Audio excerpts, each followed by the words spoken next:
Hi, my name is Daitomodachi, and I do SFM anime and video game parodies on this channel. Since Shonen Jump is turning 50 this year, I started to wonder how it affected the lives of so many people. So I decided to ask several of my friends how Shonen Jump or any of their properties impacted their lives.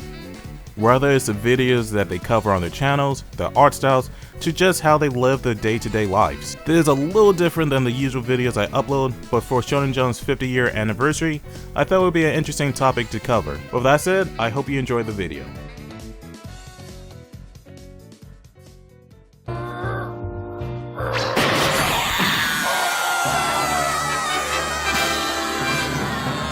The thing I like about One Piece is the writing and the world building. There is never a step taken without reason. Something is always connecting back to the main story, and I love how it always does that. And you know, the unique character designs, I think that's a very big influence. You know, the weirdness that the show gives up. When you see a character from this show, you know that it's from One Piece. You know it's not from any other place. And the powers they have are so creative, you know, it's not just I'm gonna blow you up, it's I'm gonna blow you up with my boogers. And come on, who doesn't watch a shonen and want to go train afterwards?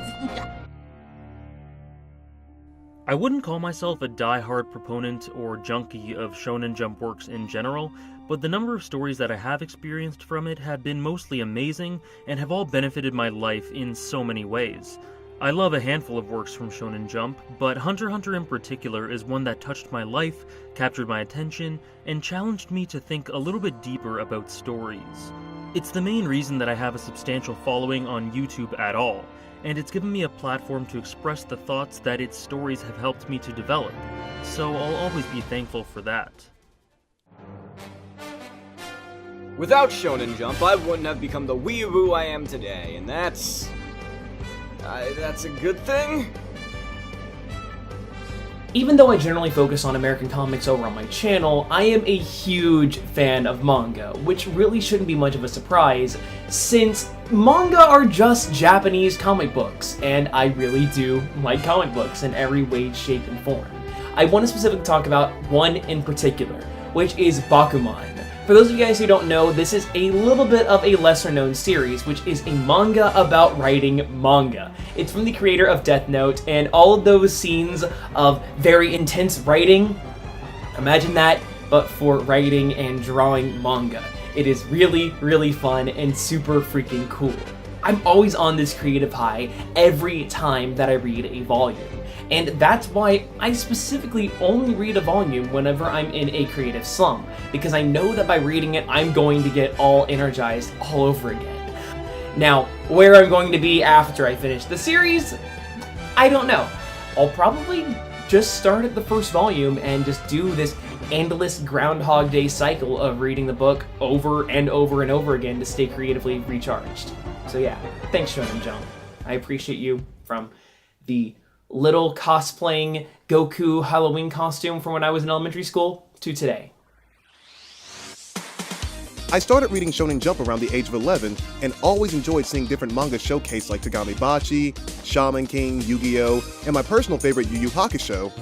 Seeing the fan art page inside the Shonen Jump magazine helped inspire me to keep working towards my dream. I loved seeing the passion put into the fan art by fans of the magazine and knew that since I couldn't really draw, I would use my motivation towards being a voice actor. One of the biggest artistic influences in my life was actually introduced to me through Shonen Jump. Seeing Takeshi Obata's art was the selling point for me to open up an issue of Shonen Jump, because honestly, I didn't care much for most shonen titles. Takeshi Obata is the illustrator for Death Note, Bakuman, and Hikaru no Go, and even though I never understood the board game Go, I always took the time to read the latest Hikaru no Go chapter because I was so enamored by how Obata drew and colored his characters. Even now, he still is a big influence on my art, and I think he's one of the best illustrators to ever grace the pages of Shonen Jump. Shonen Jump is like a gateway anime to me. I love action. When it comes to action, all that action, adventure, dramatic scenes, you name it, Shonen Jump has introduced me to a lot of that back then when I was a kid. Dragon Ball, One Piece, Bleach, Death Note, you name it. And I remember reading on the list of Shonen Jump that Mazinger was one example. As a big mecha fan, that makes me really happy. And, you know, it's all the generic traits from rocket punches, super monsters, you know, the hero versus the bad guy, superheroes, except giant robots, and the more dramatic style, and it's been growing in trend for a while with every new Super Robot show that comes out. There's always a piece of Manzinger in every Super Robot show you watch. I'm a voice actor that dreams to do a lot more of high, screaming, action, full of energy voices, because that's just inspiring. It's powerful. It brings impact, and I want to do more of that. So I can't lie that Shonen Jump has inspired me to do that ever since I was a kid. So thank you very much for that. That's for certain. It should come as no surprise that my favorite manga from Shonen Jump is one of the most historic and most beloved franchises ever, and it's the one that kind of put my name out there, and that's Dragon Ball.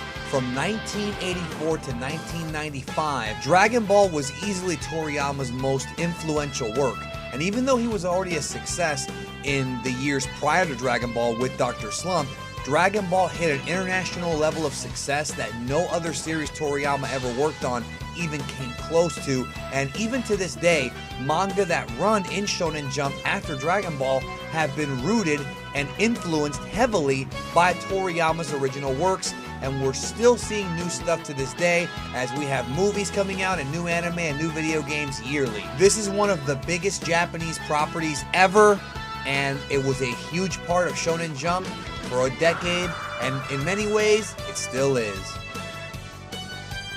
I would not be here if not for Shonen Jump. Whether it be back when Dragon Ball Z was airing on Toonami, I still remember when Goku first went Super Saiyan, which was such a big moment in my childhood. And I saw this GIF on a random gaming forum, and it kind of looks like anime. And I was like, wow, what's this cartoon you got there? And it turned out to be Naruto. That was my first step into really discovering the world of anime. There's so many iconic moments from Naruto, and later on, going over to watch Bleach, and eventually One Piece when Lee first took off his training weights, or Ichigo first going Bankai, or I think the first time that really got me going in One Piece was the Alabasta arc. There wasn't one moment, just all of it. I've been a huge fan of Shonen Jump ever since then, and if it weren't for Naruto, I would not be an anime fan, and if I had never got into anime, then I wouldn't have a job right now talking about anime. So yeah, that is how Shonen Jump influenced me in my lifetime. I figured that most people were going to talk about the more epic action jump series such as One Piece, which is admittedly one of my favorites. So, I'm going to talk about some of my favorite comedy series from Jump, Gintama and The Disastrous Life of Saiki K. Both are strong, character-driven comedies, with the Gintama actually having a lot of emotionally impactful arcs, some of which have even made me almost cry at points. What makes both series work is its strong lead characters and its amazing supporting cast. Gintoki is one of the most interesting characters to ever appear in Jump, and the dry timing and delivery of jokes in Gintama is just amazing. Saiki just has so much fun with this concept of an unwilling psychic who wants a normal life but makes the world around him weirder. These two are also addicting reads. I know that if I pick up an issue of either series or watch an episode of it, I'm going to have a great time. The way that shonen anime had an influence on my life through shows such as Naruto and Dragon Ball Z is that they taught me the importance of never giving up, that you should always strive to overcome challenges or people that can get in your way in life, but also that you should be practicing and training to overcome your own personal limits and get further beyond where you think you are at your best. And more than that, it also introduced me to the world of voice acting and how it's a plausible career and how it's something that I want to do. I think the shonen that affected me most was JoJo's Bizarre Adventure, mainly for two huge reasons. One is that after watching it, I realized how important it can be to stay cool in certain situations. Not stylishly cool, but, just the fact that you need to critically think in a heated moment. That actually really helped me with both games and real-life scenarios. And the other thing is too is, you know what? Sometimes you just gotta get ripped. Since after watching it, I started going to the gym, and you know what? Hey, if I can cosplay as JoJo one day, that would be insane. It's quite a goal, but you know what? Hey, it's getting me out there and making me motivated, so it works. Shonen Jump for me means a lot because, you know, as a kid, I was like 6 or 7 or something like that. I remember always picking them up at various stores. Sometimes it would be libraries, or sometimes it would be a drugstore, and I would get these Shonen Jumps and I would read all the manga. I would read Dragon Ball Z, I would read Yu Yu Hakusho, I would read Yu-Gi-Oh, just all the different manga that I could get my hands on. And at the time when I was young, I really didn't understand the difference between manga and comic books, but I knew right away that there was a difference though. After looking at the difference in art style, the different ways of reading, which was a bit of a pain for me to understand as a kid. Why am I reading, the opposite way? But it's always been an important thing in my life, and I can't wait to see what the future holds for Shonen Jump. I don't think I was ever so emotionally attached to a piece of media entertainment like I did to JoJo. It's one of those rare occasions where anime has related to my sense of humor and has piqued my interest in its story and characters and settings so accurately, and did it in such a masterful way that it quite literally changed my personality and behavior ever since I became familiar with it. JoJo is simply too great to talk about in just 30 seconds.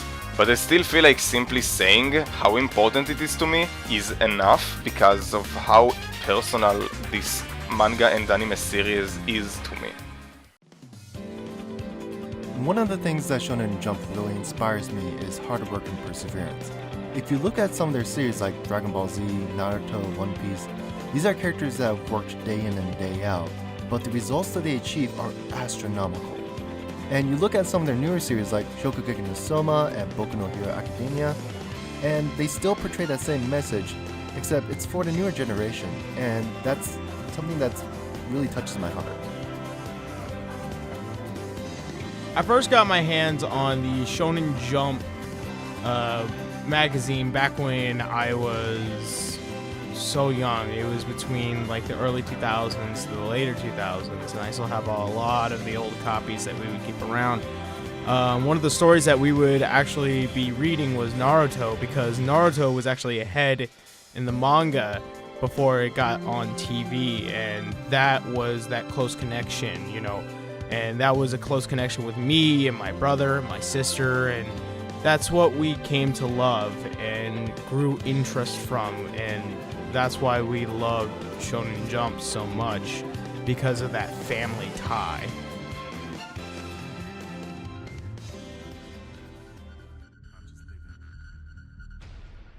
Before we end the video, I'm going to explain how Shonen Jump impacted my life. To be honest, if it wasn't for me coming home from school one day, turning on Toonami, and catching the moment when Vegeta and Nappa come to Earth in DBZ, my interest in anime would be non-existent. In fact, if it wasn't for Dragon Ball Z, then this channel probably wouldn't have existed, and I wouldn't be making anime parodies to this day. Because Shonen Jump had a big impact on my life, I'm dedicating the month of July to Shonen Jump. Aside from the live streams and the podcast, every video on this channel will be focused on a Shonen Jump property. I want to thank my friend HawkABridge for editing everyone's parts. I was extremely busy this month, and he was a real lifesaver for this video. With that said, thank you guys for watching, and welcome to Shonen Jump Month.